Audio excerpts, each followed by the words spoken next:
Good morning, everybody, and welcome to Cat's Cottage.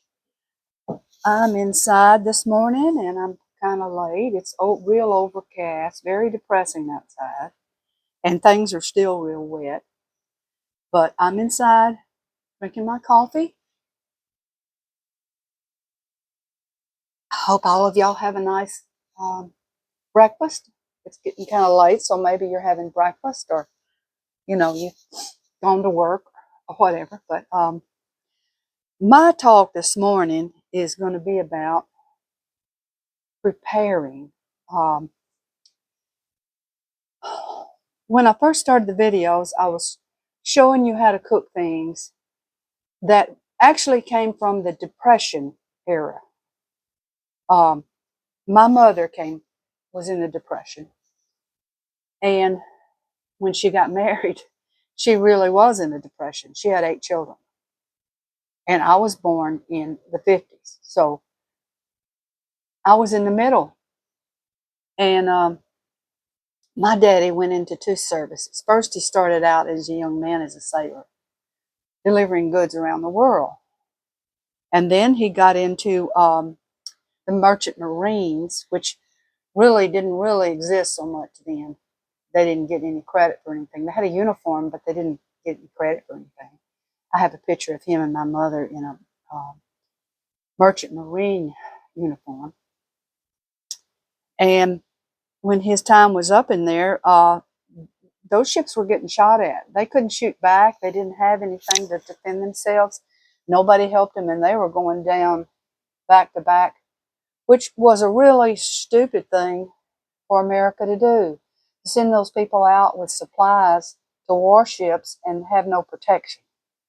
They were like, okay, let's bump them off, and these people are starving these ships. But anyway, when his time was up, he came back home, and there was a lot of kids there. And he must have got a lot of breaks in that service because he already had kids, plenty of kids. So he joined the army. He had no employment. They didn't give you anything in the Merchant Marines. There's no retirement. There's no nothing. So I didn't find that out till later when I researched his career in the service. So he joined up in the army. And right away in the army, they put him on a ship because that's what he knew. And they're like, oh no, he just went right back to the same job. The only thing was this boat had bullets. But anyway, he did fight in the Philippines, the Battle of Luzon's where he fought. And but anyway, I'll get back to what my mother cooked. Uh, you know, I kind of thought everything I cooked was old Southern food. And, well, it is, but it's Depression food.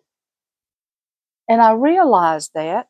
I ran into this girl that was a friend, and she was from Texas too.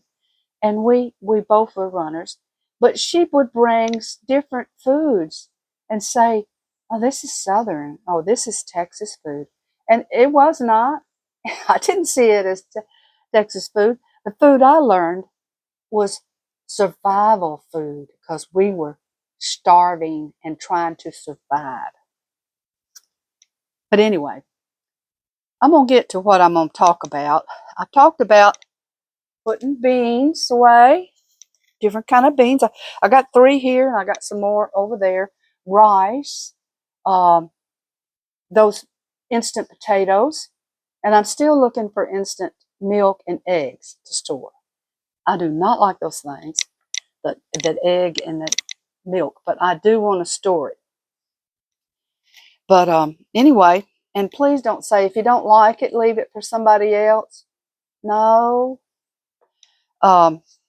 Anyhow, I got a few things up, and I'll find some more. Excuse me there. This is to help you cook vegetables, cook potatoes, or whatever you need to do, and have a meat flavor. I don't know if you're like me. I love meat and potatoes. That's my thing. But anyway, I'll speed this up because I see my time's going. But I've got bouillon, chicken cubes. I used to really hate the bouillon because it was nasty to me. But I am buying it and storing it. And it'll keep a long, long, long time. This is more chicken of a different brand. This will keep a long, long time, and I can drop this into, I could even drop it in, if I don't have a vegetable, I can drop it into pasta. And I would say in your garden, if there's things that you can plant and grow now, do that. Do that. Okay, now here's something else I discovered. You can buy soups. There'll be concentrate or there'll be cream of. And you can put these into a soup you're trying to make and get some flavor if you don't have any flavor. Maybe a frozen bag of vegetables you're boiling and you're like, oh, what am I going to do? Salt and pepper, what am I going to do? You can take one of these cans and put into it. Now, you can look at the other types of soups, and I'm talking about different brands. It don't have to be Campbell's. That's cream of mushroom. You know, you can add that to gravy and make a flavor and, you know, have biscuits, gravy and biscuits. But here's another one, cream of celery. You can put that into a soup, or you can make go with the celery and make a larger soup. Okay, and then here's the boxes. I don't know how long these boxes they keep. I don't know. But this is chicken, and this is a vegetable broth. You can add this and stretch a can of vegetable soup, or the soup you've made homemade. You can stretch it, you know. But anyway, these are just a few things, and what I'm talking about, what I'm really getting down to the point is, you can store things to flavor your food without meat. Now, yesterday I went shopping and I got a load of meat and I put it in my freezer. And I have several freezers, and that's where I try to buy a lot, and then I freeze it. Now, and today, and I've told my husband, and he just doesn't believe me. And what he thinks I'm doing, he gets it confused. He thinks I'm buying big, old, discount, old stuff, and I'm not. That's not my point. My point is to buy good stuff that you can store. And I've been saying this for months, to tell people to store back. You don't know what's going to happen. And store it in a place that's safe, and you know all where it is, and you can go and get it. Now, if you've got a place, shelter that you go to, put this in your shelter. You got an underground shelter, which is awesome. Put it in your underground shelter. Water, I got several gallons more of water yesterday. And now, like I said, I'm asking over and over. Well, because he's a man and let him give him something to do, and you go get the gasoline. But he hasn't. So I've got to go find more containers and get the gasoline and put it in our storage. Because last time when something happened, everything went down, his daughter came over here and wanted her car tank full. She wanted some more gas. Well, she's a policeman, and I thought, okay, yeah, you need it. You need to go to work and be a policeman. So there. But it's up to her to have that responsibility, not to depend on my dad or my parents or my grandparents. They're going to have it. They don't need it. Let me go over there and get it.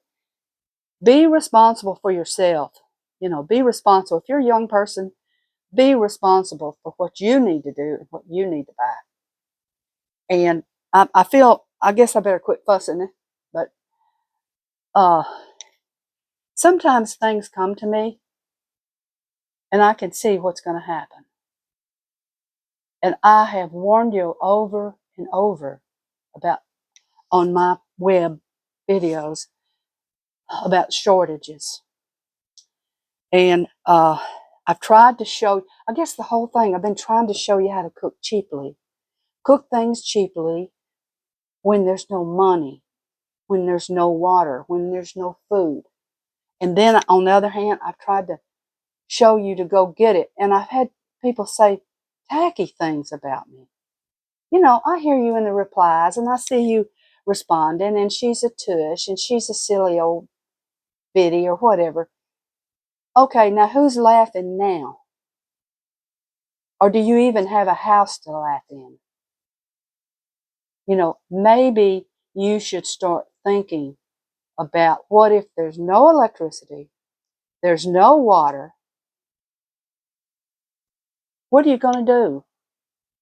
Get yourself, like your cell phone, get a charger. Have it ready. Always keep it up. Always have it ready to go. Now, okay, I'm going to stop talking because you can only say so much and only so much is going to sink in. So, anyway, I'm in the house, I'm drinking my coffee, and I hope everybody has a good day. Bye bye.